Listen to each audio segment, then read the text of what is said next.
sejak saya jadi mualaf itu, depan rumah saya ada masjid di daerah Pasar Baru.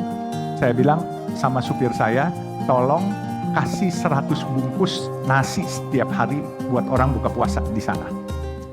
Assalamualaikum rekan-rekanku, bagaimana kabar kalian semua? Di sini Mimin menyajikan sebuah video bermanfaat dari seorang mualaf sukses, yaitu Pak Jusuf Hamka. Kita semua bisa ambil hikmahnya dalam tindakan beliau. Mari tonton video ini dengan nalar sehat ya, terima kasih. Assalamualaikum warahmatullahi wabarakatuh. Alhamdulillah.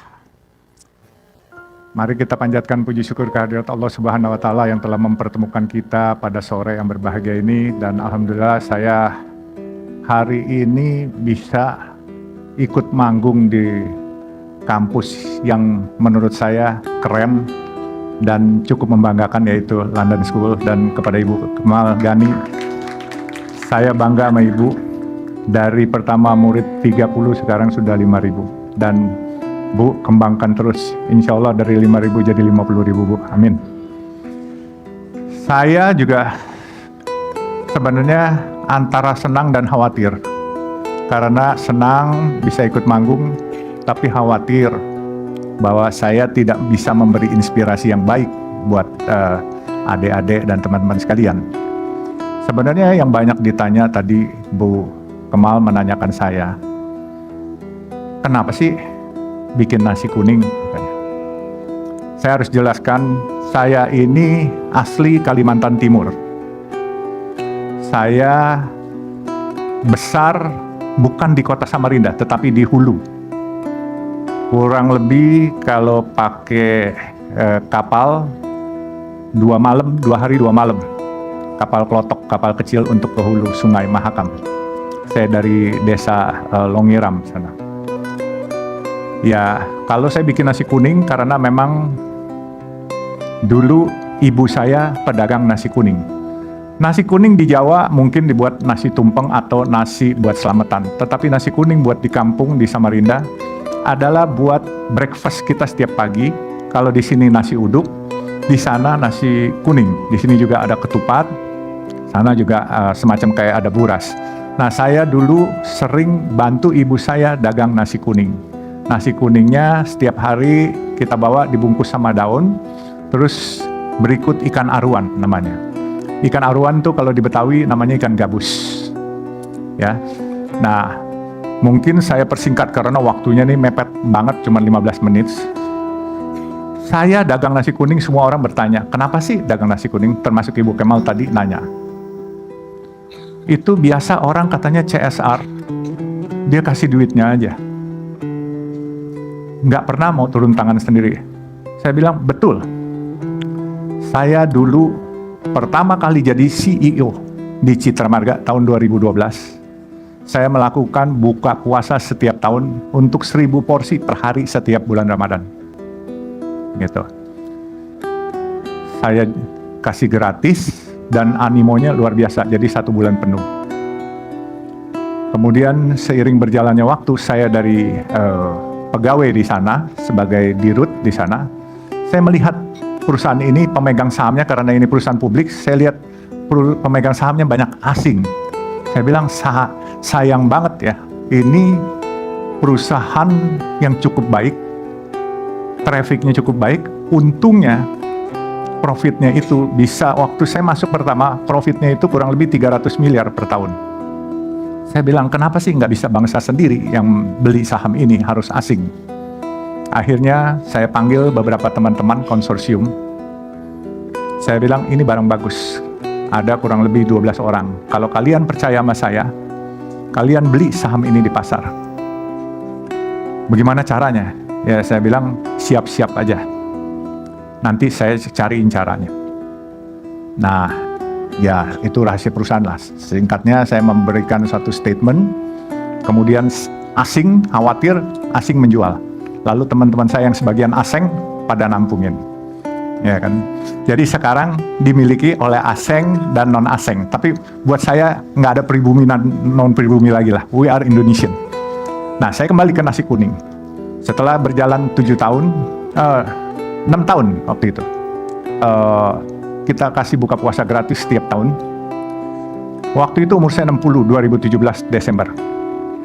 Saya bilang sama teman-teman kerja karyawan di sana, saya bilang, saya nggak mau lagi CSR saya diberikan kepada aparat melalui aparat-aparat pemerintah kota maupun pemerintah provinsi ataupun pemerintah desa. Kenapa begitu ditanya? Saya bilang, warga banyak yang bicara mengadukan masalahnya kepada saya, bahwa sembako setiap tahun yang kita kirimkan, satu paket sembako isinya 10 item, sampai di tangan mereka maksimal 2 item, minimal 1 item. Jadi yang lain bocor di jalan. Nah, akhirnya saya bilang semua CSR dihentikan untuk yang begituan, tetapi gunakanlah, manfaatkan untuk bangun sesuatu di kolong jalan tol. Karena jalan tol kolongnya itu adalah milik pemerintah yang dipercayakan oleh swasta, yaitu kepada perusahaan kami, Citra Marga Nusapala Persada. Nah, akhir kata, CSR itu dibuatkan masjid. Masjid itu adalah di kolong tol di Papango, itu bekas daerah sangat kumuh di ibu kota. Saya pernah turun dari jalan tol, waktu itu belum ada jalan masuk, naik tangga dari pinggir jalan tol itu 2 tangga, jadi 12 meter itu panjangnya sampai ke bawah. Saya melihat adik-adik kita yang pada bermain di pinggiran tempat sampah. Mereka duduk di tanah merah. Itu ada gerobak isinya 3 TV, pakai aki. Mereka menyewakan PlayStation. PlayStation itu disewakan 1.000 perak sekali main. Terus laler menggerubung. Lalu saya punya tekad, waktu itu saya baru jadi dirut, saya bilang, insya Allah saya akan bikin sesuatu yang bermanfaat di kolong tol. Dilalah Tuhan mungkin mendengar keinginan saya bikin masjid Baba Alun di Papango. Terus saya bikin gayanya yang Oriental look, Chinese look. Orang berpikir itu kelenteng, tetapi ternyata bukan kelenteng. Nah, orang berpikir, ini kenapa harus dibikin kayak Oriental look, Chinese look? Saya bilang, karena saya ingin menyebarkan syiar Islam. Saya punya kewajiban menyebarkan syiar Islam. Toh saya bilang nggak ada masalah kan, Chinese look dengan Timur Tengah look atau Taj Mahal look itu harusnya sama. Tetapi saya punya keinginan, setiap saya membuat sesuatu harus bisa bermanfaat. Bukan hanya dari segi ibadah, tetapi dari segi ekonominya juga masuk. Karena saudara-saudara kita di kolong tol itu sangat termarginalkan. Rumah-rumah paling hanya baru 40% yang pakai keramik, lainnya mesti lantainya tanah merah. Nah, bekas tempat sampah di situ dulu jadi tempat ngumpulnya begal, bahkan ada prostitusi. Akhirnya dalam waktu 1 tahun saya bangun menjadi Masjid Baba Alun. Di situ ada masjid dengan lantai marmer, dengan pekarangannya pakai keramik. Saya bikinkan juga TPA-nya, tempat pendidikan Al-Quran. Ada juga perpustakaan yang saat ini dipakai juga sebagai PAUD oleh saudara-saudara kita di sana. Dan juga saya bikin balai rakyat. Balai rakyatnya saya bilang boleh dimanfaatkan oleh semua orang. Yang beragama berbeda pun, tidak punya agama, boleh dimanfaatkan itu. Tetapi tolong dijaga makanannya supaya yang halal, tidak ada alkohol, dan menjaga kekusukan kalau umat Islamnya sedang beribadah. Jadi semuanya bermanfaat. Nah, sekali lagi ditanya, kenapa harus bikin di tempat yang kumuh? Saya bilang, tanggung jawab saya membuat tempat yang kumuh, dan saya harus buat Chinese look. Karena kalau udah Timur Tengah look, semua sudah nggak aneh. Karena saya ingin membawa manfaat menjadi tujuan wisata religi. Dan alhamdulillah, singkat kata, sekarang sudah menjadi tempat wisata religi. Banyak dari Cina, dari Hadramaut, dari Afrika, semua banyak yang itikaf, semua di masjid itu. Dan juga yang lucu, sekarang ini manfaatnya adalah ibu-ibu yang punya anak TK yang 10 tahun ke bawah, itu anak-anaknya kalau pulang sekolah, pagi itu pulang sekolahnya jam 9, jam 10, itu langsung ditaruh di masjid setempat, Masjid Baba Alun. Nah, mereka main di pekarangan situ karena lantainya sudah marmer dan keramik yang besar-besar. Jam 12, ibu-ibunya bawa makanan, menyuapin anak-anaknya makan. Selesai anak-anaknya makan, ibu-ibunya berinteraksi sambil ngobrol, bahkan sambil cari-carian kutu. Mungkin anak-anak sekarang nggak tahu kali kalau cari-carian kutu. Zaman dulu ada kutu diambil, dipotes, digini, terus digigit-gigit. Betul itu. Jadi itu zaman dulu, mungkin yang senior masih ngerti. Nah, jadi tempat itu ternyata bermanfaat sekali. Nah, saya bilang, jadi sekarang selain tempat ibadah, membuat tempat anak-anak kita, saudara-saudara kita bermain, juga ibu-ibu berinteraksi, juga balai rakyatnya bisa dipakai buat arisan, buat sunatan, buat kawinan. Nah, selesai masalah masjid di situ, tahu-tahu saya mau bikin masjid yang kedua di Ancol. Mendadak saya lagi peletakan batu pertama, ada warga di situ berteriak, boleh nggak saya nyumbang? Saya bilang silakan, mau nyumbang apa aja boleh, mau bata, genteng, kirim aja. Tahu-tahu yang bersangkutan berteriak, saya sumbang semuanya boleh nggak? Kaget juga saya. Saya lihat orangnya, saya bilang, rupanya konglomerat besar. Saya bilang, serius mau nyumbang? Iya, tapi gue mau semuanya katanya. Saya bilang, ongkosnya mahal nih, 1 miliar ke atas. Nggak ada masalah. Oke, saya bilang boleh. Jadi masjid yang kedua, alhamdulillah di depan pintu Karnaval Ancol, itu sumbangan dari Artagraha Peduli. Gitu. Dan yang nyumbang orang Buddha, bukan orang Islam. Ini supaya kita tahu. Jadi luar biasa kebinekaan ini yang terjadi setelah Masjid Baba Alun. Terus yang ketiga, saya bikin di depan gerbang tol Depok Antasari. Insya Allah mungkin tahun depan bisa selesai. Jadi saya punya rencana, ya mudah-mudahan Allah kasih berkat, kasih berkah, kasih sehat, umur panjang. Ya, saya punya mimpi bikin 1000 masjid yang Chinese look. Mungkin teman-teman akan bertanya, kenapa sih Chinese look? Apakah mau bikin Cinaisasi? Bukan. Saya punya tugas dari almarhum Buya Hamka. Dia bilang, berdakwalah di kalangan Tionghoa. Ajak Allah saudara-saudara Tionghoamu kembali ke agama leluhurnya, yaitu Islam. Saya kaget waktu itu. Saya bilang, kok Islam? Iya, zaman komunis agama semua diberangus. Sebenarnya banyak orang Cina yang beragama Islam. Makanya nggak heran kalau nggak salah, ya saya nggak ahli dalam bidang agama, ada hadis yang mengatakan, tuntutlah ilmu itu walaupun sampai ke negeri Cina. Ternyata benar kan? Nabi Muhammad sudah tahu bahwa Cina akan menjadi besar. Amerika yang berani lawan sekarang Trump itu Cina. Rusia aja belum tentu berani ngelawan. Cuma Cina yang berani ngelawan. Makanya saya bilang, saya buka masjid untuk menyebarkan syiar Islam, mengharumkan nama Islam. Ya, saya mungkin tugasnya mengharumkan nama Islam karena saya tidak pandai berdakwah, jadi itu tugas saya. Nah, nasi kuning adalah bagian mengharumkan nama Islam. Kalau kita lihat nasi kuning ini, saya selalu program saya, ini sebenarnya program sejak saya jadi Muslim. Saya seorang Tionghoa. Saya umur 21, saya jadi Muslim, jadi mualaf, dan lumayan, udah 41 tahun mualaf. Kalau teman-teman bilang udah bukan mualaf lagi, tapi ya saya masih berasa saya mungkin dipanggil mualaf juga nggak apa-apa, ya kan? Nah, nasi kuning ini adalah bagian sedekah saya sebenarnya. Saya umur 60, saya panggil staf saya bilang saya kasih uang 10 juta. Buat apa ini? Saya bilang saya mau kasih makan orang. Loh, bulan puasa aja Pak? Enggak, saya mau setiap hari. Saya debat, kenapa setiap hari? Saya bilang setiap hari Tuhan kasih saya rezeki. Tuhan kasih saya oksigen. Tuhan kasih saya tenaga buat gerakan tangan saya. Tuhan kasih pandangan saya, mata saya. Tuhan kasih kuping saya bisa mendengar. Jadi saya wajib memberikan makan kepada orang yang saya bisa. Ini uang 10 juta. Alhamdulillah 10 juta sampai hari ini uang itu nggak habis. Dari 6 Februari 2018, 1,5 tahun sampai sekarang. Bahkan surplus, uangnya surplus. Sampai saya bilang, saya kapan sedekahnya? Saya lucu, bahwa ada orang mengatakan, kenapa dijual 3.000 kalau banyak duit? Nggak dikasih gratis. Saya bilang, saya nggak mau memonopoli sedekah.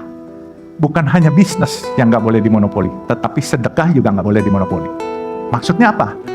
Kalau saya kasih gratis, berarti sedekahnya saya monopoli. Saya jual 3.000, saya membuat perdagangan nasi kuning ini menjadi ajang sedekah dari kita untuk kita. Contohnya, saya di depan gedung PMI DKI di Keramat Raya nomor 47. Saya sedang melayani nasi kuning. Tukang parkir, makan bayar 3.000. 2 menit kemudian, dia balik lagi, dia bawa bapak-bapak tua pakai tongkat. Pak, nih saya mau sedekah buat bapak tua ini. Dia bayar 3.000. Jadi buat ajang sedekah.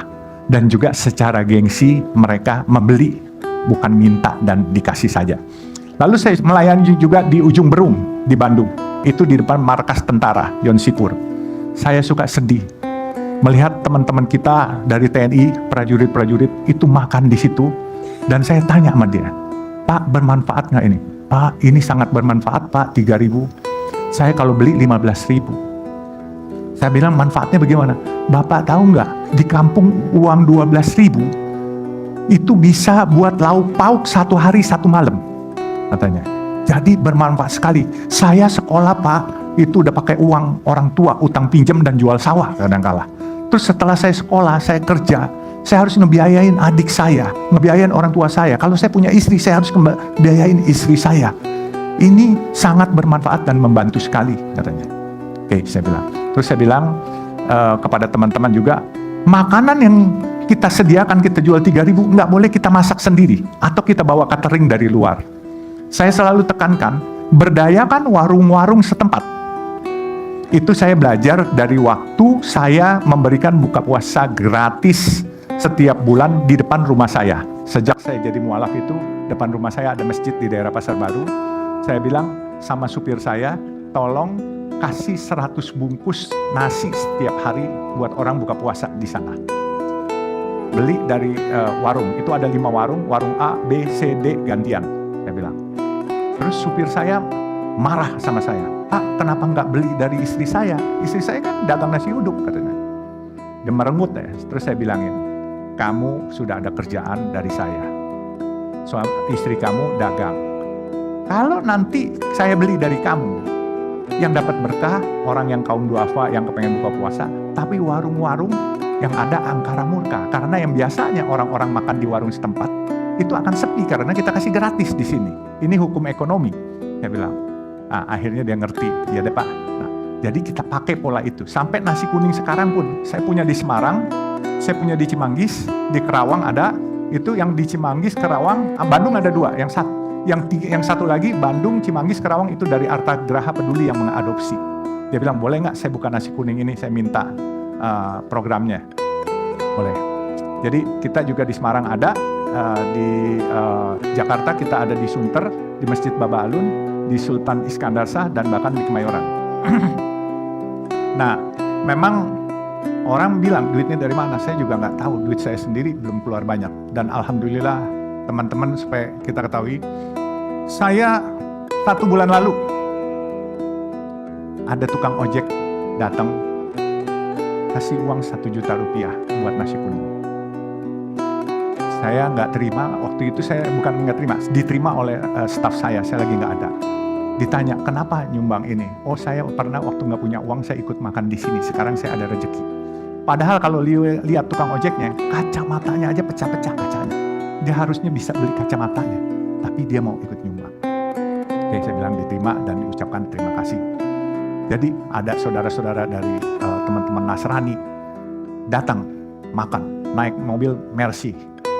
Staf saya sudah sempat seuzon, orang naik Mercy makan. Saya bilang jangan marah, nggak apa-apa. Dia bayar 3.000 terima, nggak bayar juga terima. Kenapa begitu? Saya bilang pahala kebaikan dia, kalau dia nggak bayar, dia bayar 3.000, itu buat kita, nggak ada masalah kok. Akhirnya yang udah seuzon, tahu-tahu ibu-ibu dari kaum Nasrani itu memberi bungkusan di amplop, kita buka. 50 ribuan 1 gepok. Saya panggil, ibu maaf, ini duit ibu kebanyakan. Kenapa? Dia nanya saya, yang membuat saya terenyuh. Karena saya Nasrani, nggak boleh ya? Oh bukan begitu, saya cuma bilang ini uang ibu kebanyakan. Nggak punya agama apapun juga boleh bu makan di sini. Mau nyumbang juga boleh, nggak nyumbang juga boleh, saya bilang itu. Dia bilang, saya minta proposal boleh nggak sama nomor rekening? Saya mau ini. Bu maaf, ini sedekah pribadi, nggak bikin proposal dan nggak punya nomor rekening. Kalau ibu mau berbagi, silakan datang aja.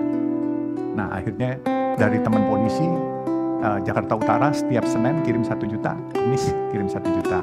Teman-teman marinir dari Kodamar di Kelapa Gading setiap Selasa kirimin 30 bungkus nasi kuning, dan Jumat kirimin juga nasi kuning. Nah memang nasi kuning ini saya juga nggak ngerti kenapa jadi luar biasa viral sehingga menjadi heboh. Tapi buat saya berbuat kebaikan, saya nggak berpikir ini jadi populer, mencari popularitas, enggak. Saya umur 60, saya ingin berbuat baik, saya ingin berbagi kepada orang karena hidup saya hari ini sampai saya ada saat ini karena dari kecil hidup saya ditolong orang. Saya dibantu orang.